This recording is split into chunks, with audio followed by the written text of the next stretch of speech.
La voz de los que sobran. ¿Cómo está Flavio? Bienvenido Hola, buenos días. en este verano más político que nunca. ¿Cómo estás tú? Bien, bien, bien, en general bien. Y bueno, como tú dices, con muchas cosas en esta última semana. Ha pasado mucho en la convención. Exactamente. Perdón, nos La habíamos verdad olvidado de es ponerte tu música.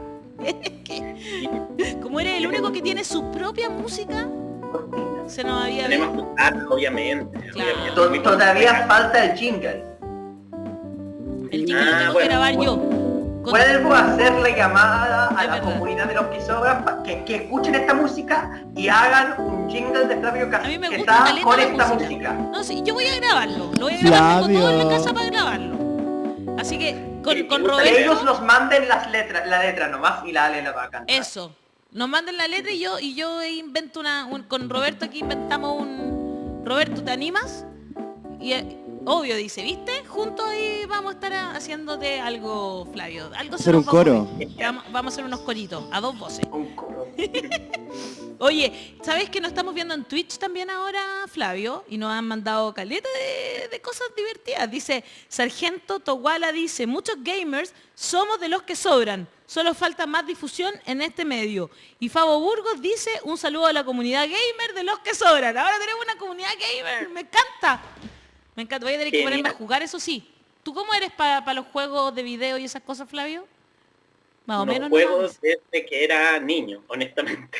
Pero cuando eras niño jugaba, porque yo no jugaba ni cuando niña y bueno, Tetris. Y Hassan tampoco. Bueno, Sega y Super Nintendo, hasta ahí llegué yo, la verdad. Ah, pero buena Sega. Me encanta esa estética además de Super Sí. Nintendo. Sí, bacán. Me gusta. Eso era del... ¿Qué? Sí, del erizo, ¿no? Sí, po. Tiene un erizo Azul. Sí, sí, sí. Como con... Sí, Sí. absolutamente. Sonic. Eso, Sonic. Me encanta. Oye, bueno, pero vamos a lo que nos convoca porque este es el Observatorio Constituyente, gracias al Instituto Igualdad y FES Chile, por supuesto. Finalmente, bueno, se acabó el plazo para apoyar iniciativas populares de norma, pero no fueron pocas. 77 iniciativas populares, entiendo, habrían conseguido los 15.000 patrocinios, Flavio. Sí, a ver, yo creo que hay que hacer un balance de todo este proceso. La mesa de la convención lo hizo ya ayer y yo creo que se pueden sacar cuentas alegres en lo que a esto respecta. Debo reconocer que era un poco escéptico de todos los mecanismos de participación que se establecieron en el reglamento de participación popular, puesto que son bastante ambiciosos. Pero yo creo y podemos estar bien contentos con esto, han resultado bien exitosos, ha participado mucha gente, de verdad las cifras son, diría, inéditas, y si uno lo mira en perspectiva, esto es, en todos los mecanismos de participación que existen en este proceso de participación directa, es decir, no solo el plebiscito de entrada, el de salida, que escogimos directamente a los representantes, la audiencia, cabildo, consulta indígena, etcétera. Si cuidamos nuestro proceso y llega a buen puerto, que es lo que me imagino la gran mayoría espera, este puede ser un referente mundial de participación. O sea, de hecho ya lo es con la paridad y cuota de los pueblos originarios, más todos estos mecanismos sin duda puede ser un referente. Por eso es que es tan importante cuidar el proceso, puesto que se están haciendo, desde ese punto de vista se están haciendo las cosas bien. Creo que es la mejor cara de la convención, sin duda, cómo se ha impulsado este proceso de participación popular. Por cierto, se podrían haber mejorado, se podrían haber generado más instancias, pero era necesario más recursos. Recordemos que el gobierno no se caracterizó por ser particularmente colaborador con este proceso, pero considerando todo eso, contextualizándolo en los términos que lo hemos señalado, yo soy, digamos, me sumo al balance positivo que hizo la mesa de esta materia. Era un reglamento ambicioso y se pudo impulsar a pesar de todos los obstáculos. Sí, yo también creo lo mismo. Y 77 no me parece poco, fíjate, al final, ¿no? No son tan pocas las No, 70. No, pues. Ahora, a ver, claro, hay hartas lecciones que sacar. O sea, había poca plata, es cierto, pero también hubo poca difusión. quizás con un gobierno que hubiera estado más de parte de la Convención Constitucional, digamos, se podría haber hecho una campaña comunicacional más intensa, creo yo. Hoy sabemos también que anoche se supo, ¿no es cierto?, que había renunciado Lorena Penjan, quien estaba a cargo de las comunicaciones, con una crítica que tiene mucho que ver justamente con aquello, con los recursos que existen para impulsar campañas comunicacionales. También habla de algunos desacuerdos con la mesa. No sé si tú sabes algo sobre eso, Flavio, pero me parece que yo creo que con un gobierno que hubiese estado un poquito más de parte de la Convención Constitucional y de lograr una buena comunicación, quizás habría sido algo un poco más fácil hacerlo, ¿no? Sí, sí, mira, también me enteré de la renuncia de quien estaba a cargo de las comunicaciones de la convención y que lo hace con críticas bastante duras, no solo digamos, cómo se ha manejado esto en general, sino que a la mesa directamente y eso, digamos, en unos términos que da a entender que sería no solo a la que acaba de asumir, sino que también a la anterior. El proceso constituyente tiene luces y sombras.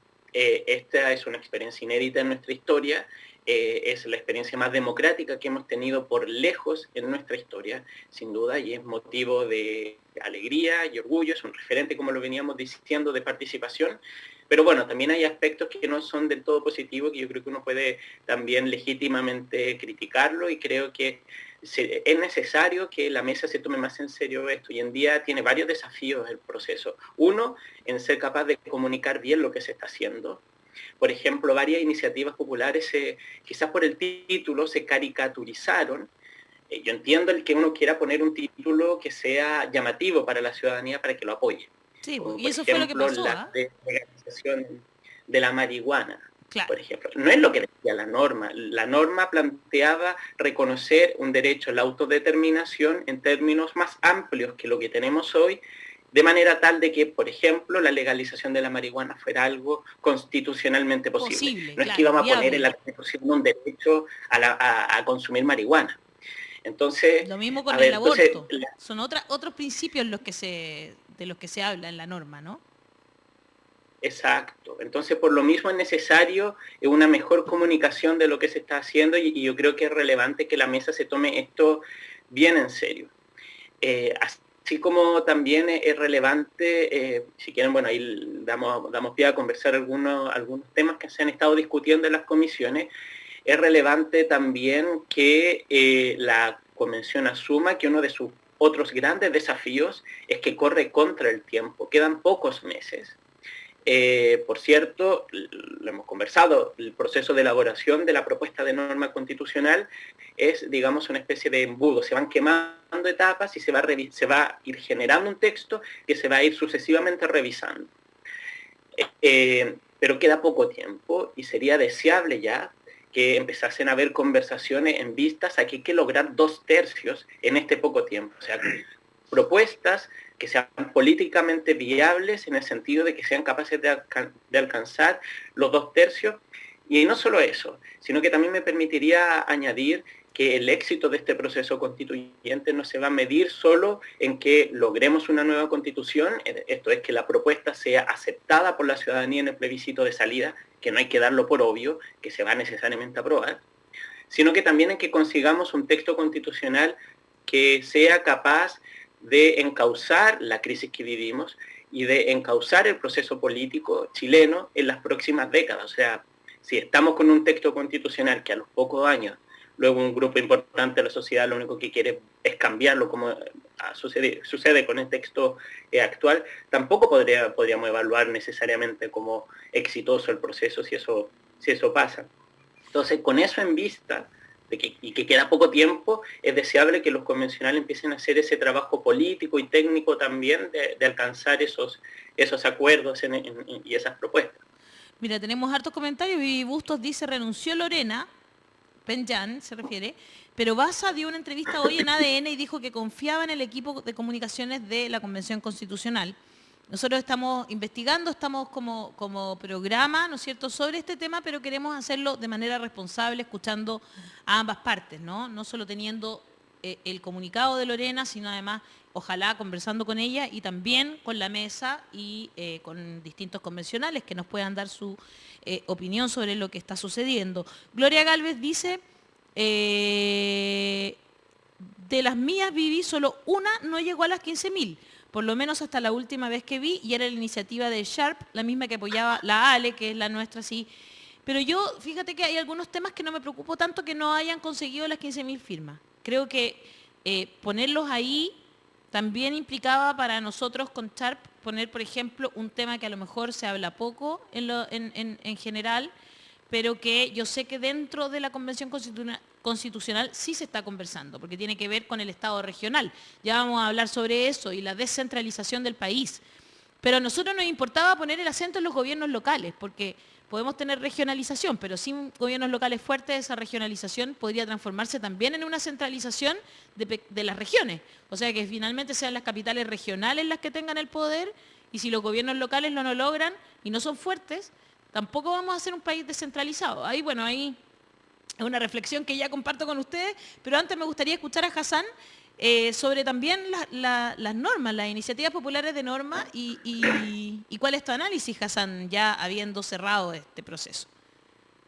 Yo estoy de acuerdo con Flavio cuando dice que este proceso ha sido un éxito en el sentido que ha habido mucha más participación de lo que uno podría haber pensado, viendo el cuadro bastante negativo con un gobierno que evidentemente no estaba haciéndose parte del proceso, con un cronograma súper apretado. Entonces, todos los mecanismos de democracia directa, de participación directa que estaban en el reglamento eran como bastante difíciles de implementar, y esto es algo sobre el cual podemos sacar cuentas alegres. Perfecto.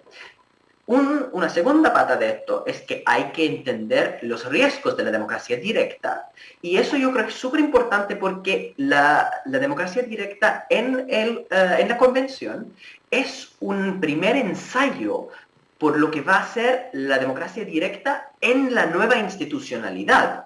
Entonces, todos los problemas que estamos viendo en este primer ensayo los vamos a ver repetidas muchas veces en la futura estructura. Y lo más importante, cuando uno tiene un sistema donde la democracia directa va a estar va a estar para complementar la democracia representativa, o sea, esta iniciativa popular de normas y lo que va a haber después iniciativa popular de ley, o sea, se obliga a una discusión. La representativa puede corregir los problemas con la directa y viceversa. Entonces hay varias propuestas ahí que no están tan jurídicamente defendidas, y no es que simplemente pasan a la Constitución, ni mucho menos, sino que se van a conversar al respecto. Entonces, esto es una cuestión positiva. Sin embargo, si tenemos el mismo problema de una colonización empresarial de la política desde los dos lados, desde la democracia directa y desde la democracia representativa, entonces ninguno de los dos está capaz de corregir el problema porque dos sufren del mismo problema. Y ojo, para los que creían ingenuamente que la democracia directa era una cosa de automáticamente pro pueblo y que bueno, miren las que mayor apoyo tienen dentro de la lista de las iniciativas populares. Ahí tienen esta cuestión que es de las AFP, creo que ustedes lo conversaron con Luis Mesina ayer o anteayer, sí. Estaba en mi lecho de la muerte. Y claro, es un buen ejemplo de cómo las AFP con mucho financiamiento son capaces de efectivamente sacar el apoyo de democracia directa, desde la democracia directa, para obligar a la convención a conversar una propuesta que es un evidente retroceso, porque esto con mi plata no, disfrazado detrás de eso es una defensa de las AFP. Si ellos hubieran sido honestos, hubieran puesto arriba las AFP, no habría conseguido las firmas. Pero lo diseñaron de otra manera. El título, ¿eh? Por supuesto, pero está diseñado de una forma y no había ningún control. Y ojo, eso no es una sorpresa para mí, porque yo he trabajado mucho en el tema de cómo la democracia directa puede ser colonizada precisamente por los grandes empresarios. Eso es la experiencia de democracia directa en California, por ejemplo, donde han tenido proposiciones para bajar impuestos, para desregular el sector energético. Han dejado la escoba con la democracia directa, porque no hay control de financiamiento. Y eso es lo Y que yo pasa estuve aquí. trabajando. Aquí fue un ejemplo de eso, absolutamente, tienes toda la razón. Exactamente. O sea, los gallos copiaron, no solo eso, sino lo que se contaba al principio es que lo que hizo la ultraderecha fue tener listas estas iniciativas de norma. Cuando se dio el vamos, digamos, ellos las subieron de inmediato, pusieron lucas en redes sociales para difundirlas, le pusieron estos nombres que además son expertos en hacer eso, convengámoslo, el gobierno de Piñera fue experto en hacer leyes con eslogan que no tenían ese fondo, como el de la sala cuna universal y todo ese tipo de cosas, ¿no es cierto? Entonces acá hicieron lo mismo y a esta de Con mi plata no, hasta le pusieron los colores de No Más AFP. O sea, Claro. realmente fue un descaro la forma en que lo hicieron. Y ponen lucas, y no solo en Facebook y en Twitter, ponen lucas también para que se difundan a través de WhatsApp. Y tienen los datos para mandártelo directamente. Y con tu nombre, a mí me llegó una cuestión con mi nombre. Hola Alejandra, apóyanos, queremos llegar a los 50.000 apoyos. Mira, los mismos colores de Noma FP, amarillo y negro. O sea, realmente ellos hicieron un engaño completo para poder llegar a tener esta cantidad de apoyos que tuvieron. Y hay dos puntos ahí que mencionaste. Uno es que eso tiene que ver con información en redes sociales y muchas veces todos los mecanismos de fiscalización para gasto electoral tienen que ver con televisión, con radio, con voluntariado en la calle, con papeletas. Pero no tiene que ver con gasto en redes sociales. Eso es una cuestión que no ha sido bien normada. El otro elemento es mientras que se tú norman hablas, las campañas. Hassan, perdón, estamos ¿Sí? viendo No Más AFP, ahí está, No Más AFP, y al otro lado, mira, Con mi plata no. Oh, Igual es. O sea, sí. es una copia No, perfecta. ahí se nota mucho el engaño, sí, es muy cierto esto. Y eso es parte de la falta de control de todo lo que es la propaganda política en electrónica, en el Internet. Pero además hay un problema donde el control se enfoca, no solamente en Chile, sino en toda parte del mundo, en el control durante un tiempo de campaña electoral. Y no durante plebiscitos y no durante momentos de participación en democracia directa. Entonces ha pasado, de hecho, en Estados Unidos que empresas llegan y hacen propaganda cuando hay un plebiscito local sobre una termoeléctrica. O de hecho, como... De hecho, lo hicieron con videopornografía en Los Ángeles. Y había un enorme amante de dinero de una empresa que además era extranjera, era holandesa, que estaban gastando. Y no había control, porque no es una campaña electoral. Entonces, no es para ser autobombo, pero yo he estado desde mi lecho de muerte participando y estaba escribiendo una norma para ayudar a algunos constituyentes, que es una norma sobre el tema del control de financiamiento electoral. Y me di cuenta que yo dije que no está parte de la práctica constitucional poner temas de financiamiento electoral en las constituciones. Las constituciones hablan de la justicia electoral, ¿no? De tener un CERVEL, de tener un TRICER y todo eso para asegurar la calidad de las elecciones. Pero no hablan del financiamiento. Algunos, unas pocas, sí hablan de financiamiento, pero solamente para decir puede existir un sistema público, la ley decide. El problema ahí es que si uno deja a la ley ordinaria un tema como financiamiento electoral, entonces son los mismos políticos que reciben financiamiento que están determinando las reglas del financiamiento. Es el tema que debe ser constitucional. Por definición es algo que necesita un órgano independiente que tiene minoría de partidos políticos, que tiene personas que no son políticos profesionales, que van a escribir las reglas que son los que más afectan a los mismos políticos. Y por eso es un tema que no está en las constituciones, pero yo creo que sí debe estar y controlar mucho el gasto para que sea no un gasto de grandes empresas, ni de grandes fortunas personales, sino un gasto de, como dije muchas veces, un porcentaje del salario mínimo. Y eso es el único gasto que se permite para todas las personas. Entonces el incentivo para tener una campaña bien financiada es tener muchos seguidores donantes chicos y no un par de donantes grandes. ¿Qué piensas, y ahí Flavio, se cambia esa sobre lógica. esta idea de Hassan? Me parece súper interesante lo que él plantea y lo quisiera poner en un contexto quizás más amplio. Se señala que el constitucionalismo, uno de sus grandes objetivos es desconcentrar el poder, equilibrarlo, de que existan distintos poderes que cumplan funciones distintas y se controlen entre ellos para así evitar la arbitrariedad y que puedan afectar nuestros derechos y libertades. Y esto ha surgido en nuestra discusión y precisamente en la discusión del sistema político la derecha ha sido muy insistente en este punto para criticar algunas propuestas. Pero ¿cuál es el punto clave de lo que nos plantea ahora Hassan? Es que no se trata solo de desconcentrar el poder político. Yo creo que en Chile, y en este proceso constituyente en particular, sino que también de desconcentrar el poder económico. Y ahí son otras las reglas, son otras las decisiones político-constitucionales que parecen relevantes. Por ejemplo, de evitar la concentración de los medios. Eso da muchísimo poder a cierto élite o grupos en Chile.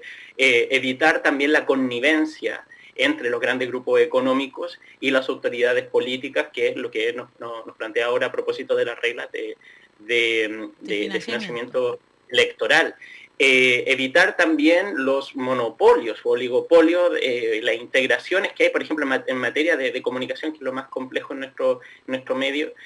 Yo entiendo que varias de estas propuestas, en justicia tributaria, por ejemplo, establecer que quienes tengan más o quienes acumulen más riqueza paguen más impuestos, mirado a lo que voy, mirado que este proceso como uno en el cual debemos de distribuir el poder, no solo desde un punto de vista político, sino que también económico. Al final del día es ese poder también el que en cierta medida condiciona también el poder político. O sea, no es menos, Piñera tiene poder no solo por ser presidente de la República, sino que también por ser una de las más grandes fortunas del mundo. Y en eso es poderosa a nivel global, como es particularmente poderoso en Chile. Entonces, ¿cómo logramos profundizar, mejorar nuestra democracia para que lo que las constituciones dicen, que todos los ciudadanos somos libres e iguales en dignidad y derechos, no sea una cuestión solo en el papel, sino que real? Bueno, eso se juega tanto en la división de funciones y poderes en las instituciones, como en reglas como lo que nos propone ahora sobre gasto electoral. A mí me parece, desde esa perspectiva, súper interesante, y yo creo que es uno de los temas que en nuestro proceso constituyente tenemos que abordar. De todas maneras, yo concuerdo profundamente con eso. Y yo, de hecho, como que cuando hemos conversado sobre lo que pasa con las campañas políticas, siempre tiene que ver con que si es que, o sea, todavía quienes tienen dinero tienen demasiadas posibilidades de ser candidatos o candidatas y hacer campañas eternas, po. O sea, y los que no tienen dinero, los que son más populares, ¿con qué plata tú haces una campaña que dura 6 meses si el Estado solo te va a pagar 3 de aquellos 6? Entonces, como que es toda una cuestión, una confusión que amerita, yo creo, como Hassan, yo no sé cuáles son los principios que deberían quedar establecidos en la Constitución, pero de todas maneras creo que sí. O sea, es de verdad demasiado injusto por ahora cómo es el tema que tiene que ver con las campañas. Porque por algo hay personas que pueden hacer campañas que duran así como eternamente, ¿no? Sí, recordemos, Piñera se compró un canal de televisión, ¿te acuerdas cuando era candidato? O sea, Chilevisión. Central de poder político, económico hay en Chile. ¿Cómo desconcentramos? Es un problema que tenemos que abordar. Fíjate que cuando, es más, fue tan fuerte que yo me acuerdo, yo estaba en Chilevisión cuando Piñera era el dueño de Chilevisión. Y a mí me echaron de Chilevisión cuando Piñera era el dueño de Chilevisión. Y una de las cosas que él dijo, no solo a mí, echaron a Pamela Giles, por ejemplo, a José Miguel Villota, nos echaron todos más o menos en la misma época. Me acuerdo que fue que ese programa donde nosotros estábamos en esa época era un programa para gente tonta, no podíamos tener gente tan inteligente haciéndolo. Y así, y fueron echándonos a todos como de a gotitas, como un mes a cada uno. Era fuerte, así, imagínate, o sea, como que ese tipo de cosas pasan cuando hay un empresario dueño de un canal que quiere ser presidente de la República. Entiendo que cuando Luxich compró Canal 13, también eran sus aspiraciones. Interesante esto que estamos conversando. Oye, también tenemos en pauta, Flavio, conversar sobre, a propósito que lo estábamos conversando, sobre la descentralización, lo que tiene que ver con el Estado regional y plurinacional. Eso ya fue aceptado y entiendo que Chile sería el primer país que se define en su constitución como un Estado regional. Lo interesante es que la primera norma que se aprobó en general en nuestro proceso constituyente, y ese ya es un hito importante del proceso, fue el Estado regional. Ahora, ¿qué significa esto? Lo voy a contextualizar. En la crisis política y social que hemos vivido, luego del estallido social, surgieron muchos movimientos espontáneos de autoorganización en lo que se llamó los territorios, que se puso durante cierto momento en la palestra la exigencia de la ciudadanía, en el fondo, de generar espacios de autogobierno a nivel local. Distintos niveles, distintas instancias, criticando el excesivo centralismo histórico chileno, en el cual decisiones a veces menores de las regiones o de las comunas se adoptan en Santiago o en otros centros políticos. Entonces, una de las reivindicaciones históricas en el constitucionalismo chileno de los sectores progresistas, liberales, democráticos, y digo desde Victorino Lastarria, Valentín Letelier en el siglo XIX, que fueron grandes, hay precursores de ellos, a propósito de la idea de la comuna autónoma y de la descentralización, es precisamente criticar esta excesiva concentración en Santiago, que en el fondo es concentración del poder de la élite de Santiago, en desmedro de las regiones. Y ahí hay distintas fórmulas. Chile en algún momento ensayó, ha sido históricamente un Estado centralizado, unitario, perdón. ¿Qué quiere decir que sea un Estado unitario? Que tiene un único centro de impulso político, es decir, tenemos solo una Corte Suprema, solo un Poder Ejecutivo, solo un Poder Legislativo, que están distintos los legislativos en Valparaíso, pero tenemos solo uno, solo una Corte Suprema, etc. Digamos, lo opuesto a eso es el Estado federal, en el cual existen no solo un centro de impulso político, sino que varios. Es decir, existen estados dentro del Estado, como en Estados Unidos, como en Suiza y en otros países, en los cuales cada estado, obviamente, dentro de ese estado tiene su propia constitución, su propio poder judicial, su propio legislativo, etc. Una fórmula intermedia a ello es lo que se denomina estado regional. Existen algunas experiencias en los estudios de derecho comparado, se señala como ejemplos típicos Italia y España, como casos de estados regionales. Claro, ahora, estados que se definen en la Constitución comunitarios, pero que terminan en la práctica siendo muy descentralizados y regionales, ¿no? Como Italia, por ejemplo. Y en el caso, por ejemplo, de España, que es bien curioso, porque, claro, no es un estado federal, sino que tiene comunidades autónomas. Ya me voy a explicar cuál es la diferencia. Lo interesante, que en la práctica algunos señalan, es más descentralizado incluso que el Estado federal. Ahora, exacto, a distintos niveles, porque además es un regionalismo asimétrico, porque hay de dos tipos. Que vamos ahora a explicarlo así en breve. ¿Qué es lo que es el Estado regional? Es un intermedio entre uno y otro, en el cual no hay Estado dentro del Estado, sino que hay organizaciones territoriales que tienen una autonomía importante y de las cuales ejercen en algunas funciones clave del Estado, como por ejemplo la legislativa. Se puede descentralizar, y es una característica de los Estados regionales, la potestad legislativa. Esto es, hay leyes que aprueba el Congreso Nacional para todo el territorio, y en ciertas materias, que son aquellas que conciernen especialmente a las regiones pueden adoptar leyes y para ello tienen asambleas especiales. La Constitución del 25 en Chile consagraba asambleas provinciales. Nunca se crearon y era también, como decíamos antes, una larga exigencia de los grupos progresistas, liberales y democráticos en Chile, que ahora pareciera por fin va a concretarse. Y esa es la diferencia del Estado regional. Yo creo que es una de las grandes oportunidades de generar autogobierno y por lo mismo de profundizar nuestra democracia de este proceso, puesto que en la práctica significaría equilibrar este excesivo poder que tiene en definitiva la élite de Santiago con la organización de las distintas regiones.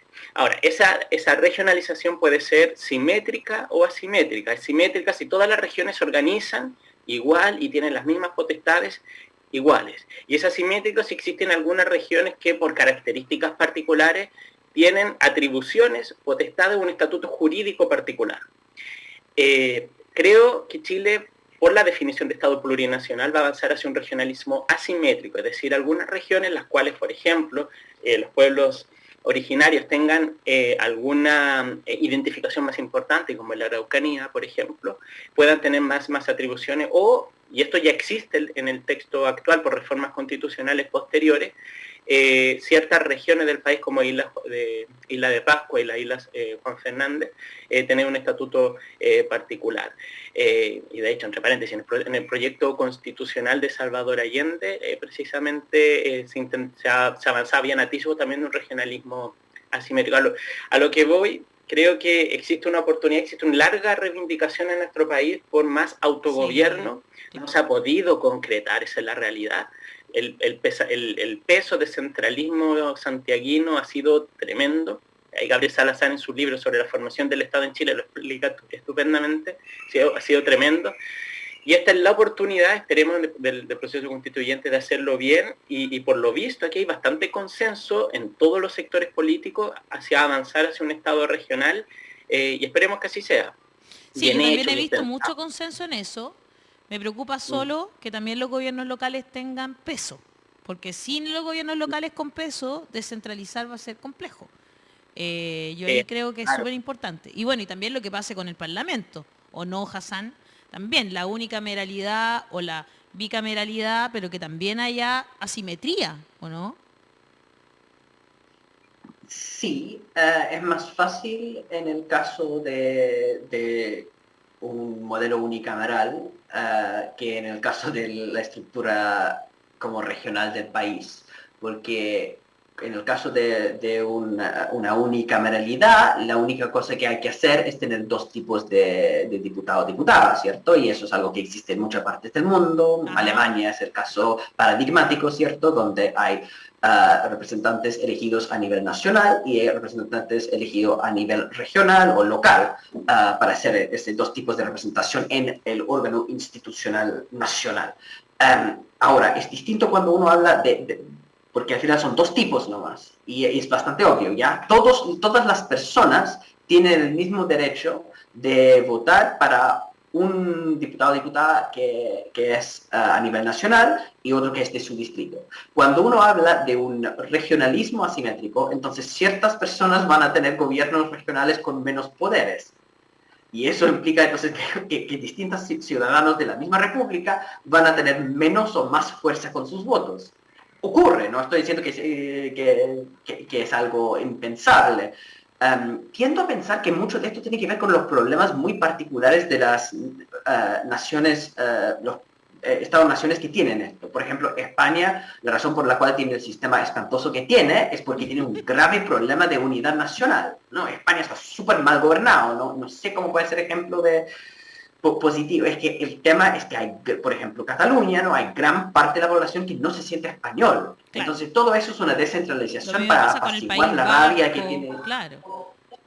Exactamente, que han estado una lucha y el centralismo para España es el centralismo que impuso Franco cuando se prohibía hablar vasco y se prohibía hablar catalán en la calle.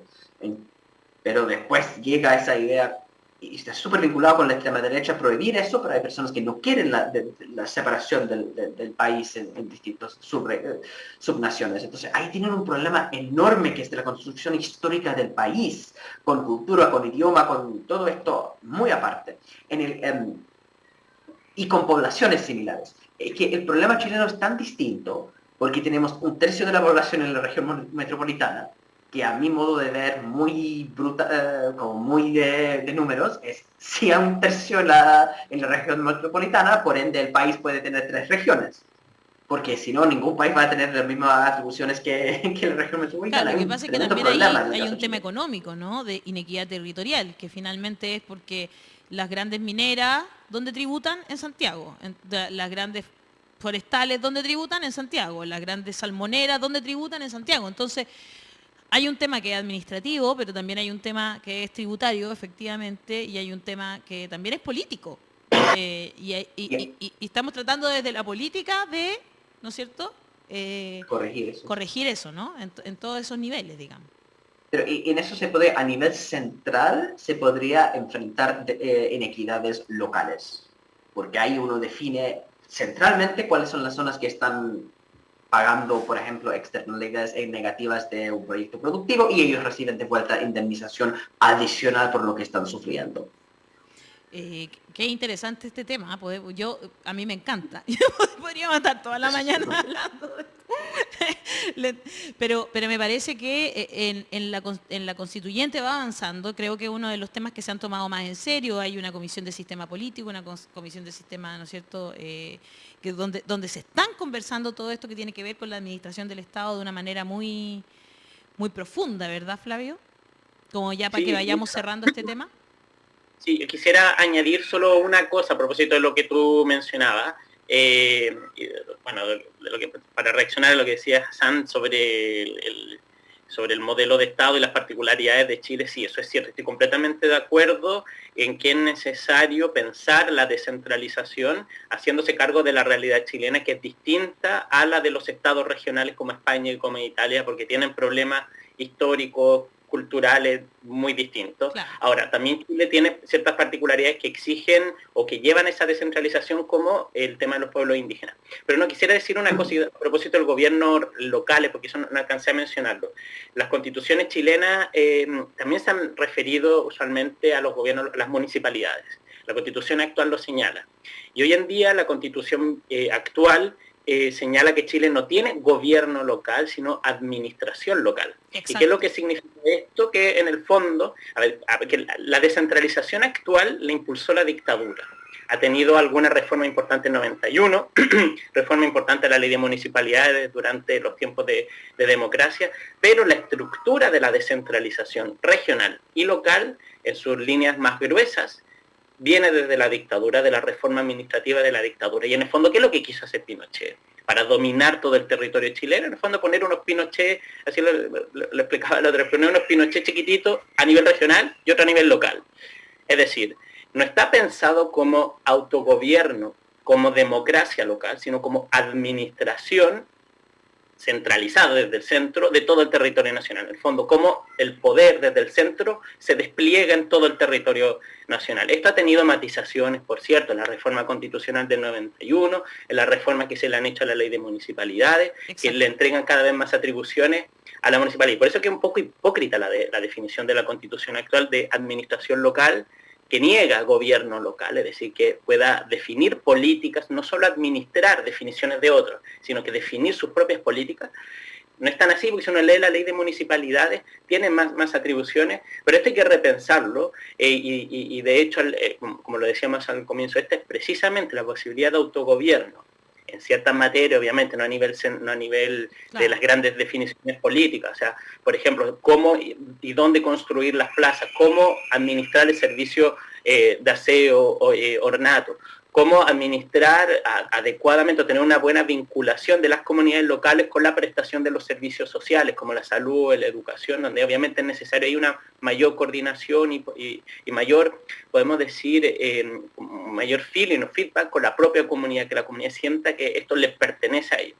Bueno, esta es una larga reivindicación de los sectores liberales democráticos. Como decíamos al comienzo, la defensa de la comuna autónoma de Victorino Lastarria, yo creo que desde ahí hay que ir pensando, hay una larga reflexión sobre estas materias y esperemos que avancemos hacia allá. Si bien la propuesta que presentaron ustedes no logró las 15.000 adhesiones, pero de la discusión de cómo va y la propuesta que ustedes hacen, yo creo que vamos hacia allá en ese mismo sentido de fortalecer el autogobierno local. Sí, absolutamente. Y la Asociación Chilena de Municipalidades está desde dentro también impulsando esto, entonces yo creo que esto va a tener un buen cauce finalmente. Por eso como que espero que sí. Al menos estamos en esa discusión y la vamos a seguir visibilizando a través de, por ejemplo, el Observatorio Constituyente del Instituto de Igualdad y FES Chile, a través de Flavio Quesada. Un abrazo, Flavio querido. Muchas gracias como siempre por este espacio. Que estén muy bien. Nos vemos. Igual.